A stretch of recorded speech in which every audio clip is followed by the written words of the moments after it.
Next, we have the heart chakra energy, which is the most sacred energy within your body because this is the emerald throne of God. Okay. It is the green energy. It's a very high light energy within your body. And it is where the emerald throne sits according to Revelations 4. If you've ever heard of the terminology green with envy, this is where jealousy and haters come from. And it all comes from you looking at other people and not realizing that you are unique and wonderfully made, and that God that sits at your heart chakra did not make any mistakes. So instead of you looking at other people and being envious or jealous or hating what it is that they are or what they have, it's more for you to reflect on what you are and your uniqueness, and that there were no mistakes made in creating you, and to love yourself in your current condition no matter what that is. This is how you balance the love of the heart chakra. And it's all about connecting yourself and seeing yourself in other people as a mirror so that you will not harm yourself, because I am you and you are me and we are one. Okay. And if I hurt you, I'm hurting myself and I'm hurting the Most High that sits within us. You should be thinking about the heart energy or the love energy as a healing energy. When you confess and you forgive, you are healing. With the green energy, we are supposed to love God with all our heart, soul, and mind, and love our neighbors as ourselves. On these two hang all the law and the prophets. So that means everything below the heart chakra of love, you're not supposed to harm, steal, kill, take from other people, covet what they have, etc. You're not supposed to lie. And from the upper hand, you're supposed to respect the sovereignty of the Most High. You're supposed to not use vain words or use the name of God in vain by calling yourself something that you know you are not. And you're not supposed to be in the anti of the energy that created you. So at the fourth or the center part is the gate where you can clear the energy for both the upper and the lower chakras. And it is the middle path or the narrow path where the emerald throne of God sits, and where you weigh all of your decisions with love against the heart chakra.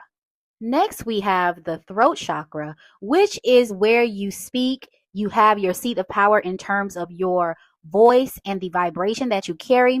Life and death is in the power of the tongue. And this particular energy center governs your ego as well. The things that you say out of your mouth, and these are also your fruits, okay? And what comes out of a person's mouth is a determination of what's in their head, okay? And a lot of times by their fruits, you will know them because of what is spoken, okay?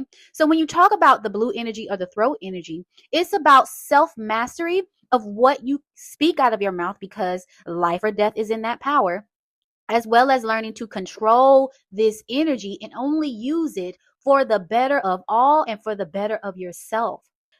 The command prompt that says not to use God's name in vain is talking about the vanity of speaking and the ego. It's about speaking when you don't necessarily need to, or just trying to inject your voice into a space. Have you ever seen those people who just have to say something to someone else, no matter what, giving their unsolicited advice, as well as injecting their opinions where they're not needed, not allowing people to have their moment, or feeling the need to fill the space with their voice at all times? This is where you need to focus your energy on in terms of your ego in the moments that you feel you need to speak. Practice controlling these urges. Practice saying those things within your head and giving them some time to roll around before they roll out of your mouth. And also making sure that what you're speaking has actual relevance. One of the things that I learned to master while I was working in the corporate environment was not speaking just because I wanted to show off or inject my voice into a space, but actually sitting back to listen and hear everything, think about it, and develop a sound opinion if I do, okay, or not, and make sure that whatever I'm saying out of my mouth has relevance, as well as moving something forward. More so focused on solution driven and solutions based energy versus me complaining or just saying something to say something, as well as learning when you should allow other people to have their moment. This is extremely important in this social media age where people are always giving their opinions and making comments on every single thing. Sometimes it's best to just be quiet, let those thoughts roll through your head, and allow people to have their moments.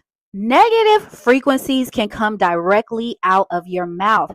There can be so much venom in the things that you say. And I've noticed that when you read certain comments or people make comments under my content, and some of it has so much visceral, I'm just like, I wonder what is going through this person's mind when they thought about leaving this comment under my video. What did they think it was going to do in terms of how it would make me feel? A lot of times those are just projections, and a lot of times those things are not grounded in anything factual. Most of the time, people are just emotionally driven to say the first thing that comes out of their mouths, not realizing how it will affect the other person on the other end. Self mastery is understanding when to speak and when not to speak, or when it's warranted.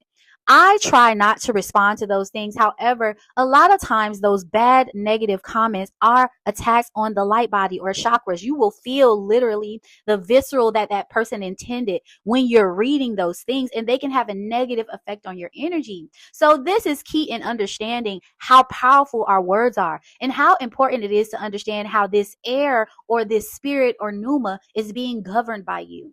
Practice self-control, thinking about things first before you say anything, and even holding your tongue in instances where you really wish you could say something. Don't inject your voice into spaces just because you can. I, for one, have come to a place in the journey of my self mastery that I have learned how to control and bridle my tongue. And I often don't get on this platform to speak very much. And you will see me releasing diagrams more than you see my face and see me speaking, because I want to make sure that when I'm speaking, it is relevant, that I need to, that I'm not just doing this for clicks and likes and doing or saying anything just so I can keep up with an algorithm. I'm more focused on putting quality out into the world, because everything that I speak is creating the world and shaping your environment as well whenever you click on it. So it makes no sense for me to just get up here egotistically spewing any and everything out. Sometimes I sit in silence and I meditate on diagrams to put together things that are teaching mechanisms that you can glean your own thoughts from, and sit in silence and try to figure out what it is that I'm talking about. Now we get to the third eye chakra, which is a very controversial chakra, to be honest with you, because it sits right here at the center of your forehead, and it is deeply embedded within the brain. This is your eye between your eyes. It's about perception. It's about seeing the unseen or the unknown when other people are only focused with these two eyes and they are not willing to look with their third eye, which is a matter of perception. And perception is everything in this dreamscape. Okay. When you're talking about how you're viewing things in life, it's all about how you choose to use this third eye, which is a reflection of the extra dimensions or the multidimensional thinking of the kaleidoscope shaped third eye. This chakra is also about imagination, and imagination is an extremely powerful tool. Imagination is king, actually. And we are taught to diminish our imaginations because they don't want you to dream up another world. They don't want you to think alternative to what they have programmed you to think. And it's important for you to have imagination, especially when you're talking about awakening, especially when you're talking about changing your perception of your life and how you live it, especially when you know that life is but a dream. And it's important for you to be able to dream through the perception of your third eye that has multifaceted, multi-angles, multiple eyes, which is why people say they see their angels and they have all of these eyeballs on them. It is because there are so many different light angles that you can see from various angles. Imagine being able to see more than these two angles at once. Imagine the amount of dimensions you would be able to see if you had more eyes, okay? You would be able to see multidimensional beings. I don't know if you've ever mirrored an image and you can see these weird different types of entities when you mirror images. Imagine having more than these two eyes and being able to see things from many different angles. This is what your third eye is all about. It's all about perception, and perception is key when looking at life and looking at things in different ways. There's not only one answer to things. The world would have you to think that they have all of the answers. You go to the news, you go to science, you go to school, and they tell you this is the way that things are, not realizing that there are things that are far beyond the scope of their own understanding. And you should never diminish your perception because of what is relatively popular.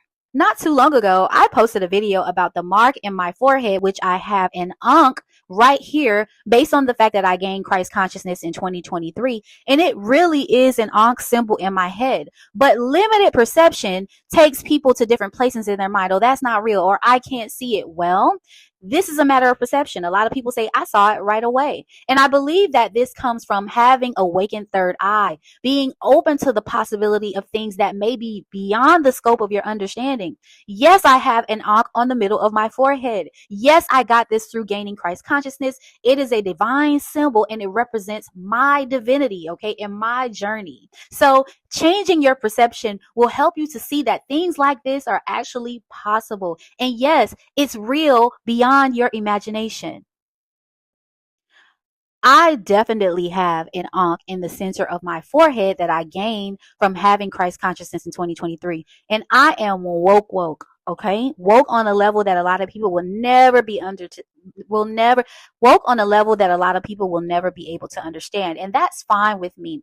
I have developed and trained my third eye to the point where perception is always multi-angled. I'm never looking at things in a one-dimensional or two-dimensional way.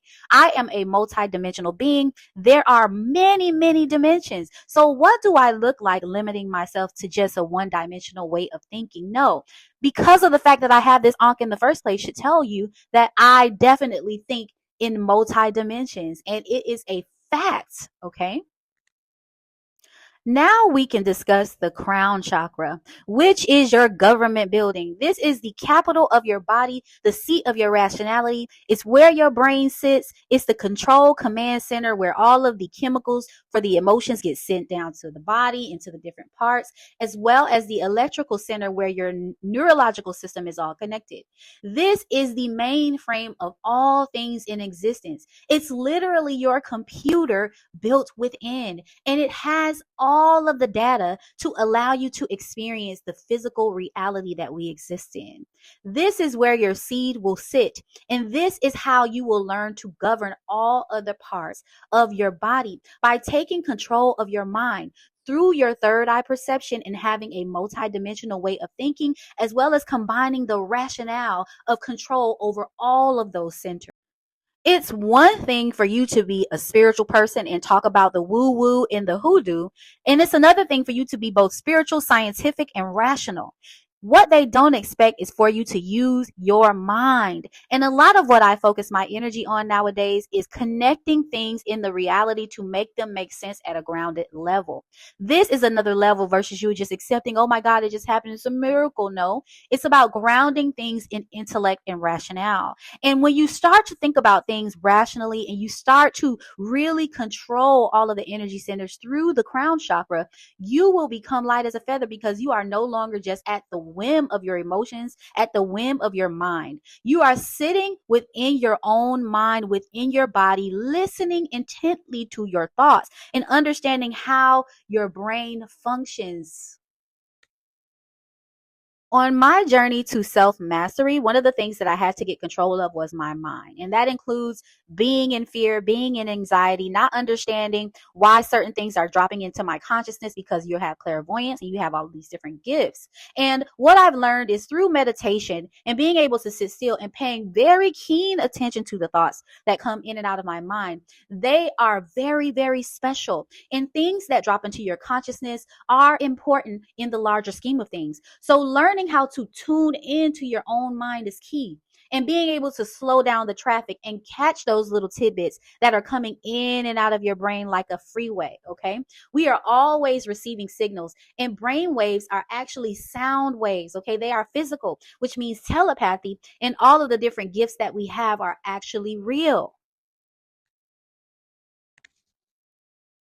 A lot of people suffer from attention deficit disorder and not being able to control their thoughts. Their brains are constantly racing with thoughts and never truly being in tune with their own minds, going from here to there and not sitting still or long enough to understand what is coming in and out of it. And it is important for you to be able to harness the power of the mind because this is what's going to determine everything else.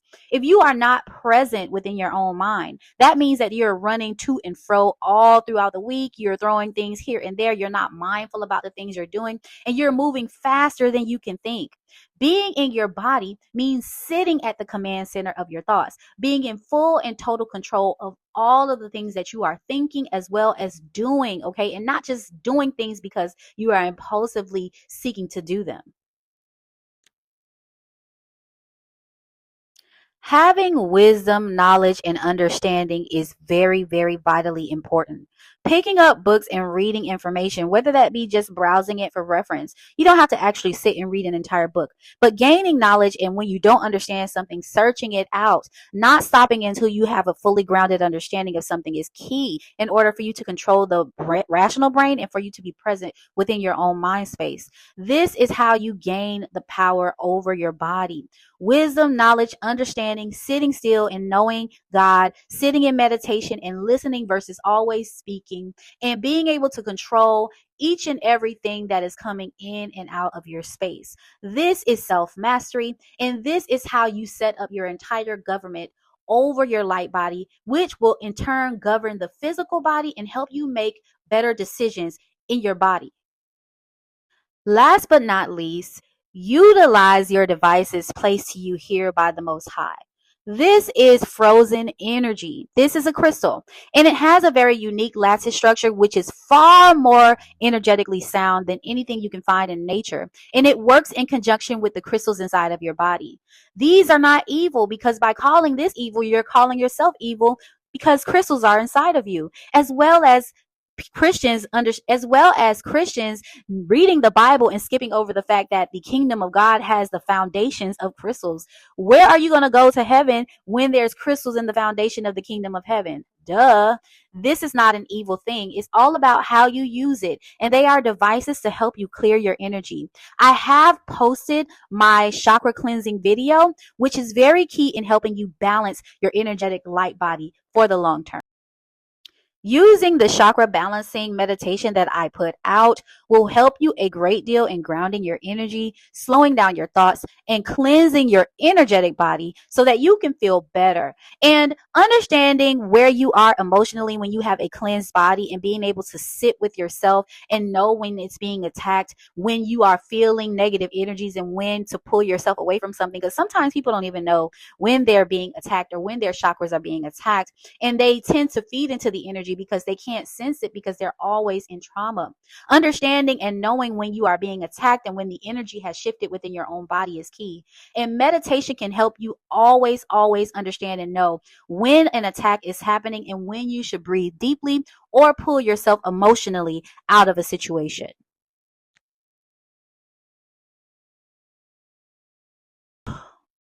I hope you enjoyed this message. Please like, share, and subscribe, and put a comment down in the comments just to let me know what you think of this content overall. Keep shining bright. Peace, love, and light.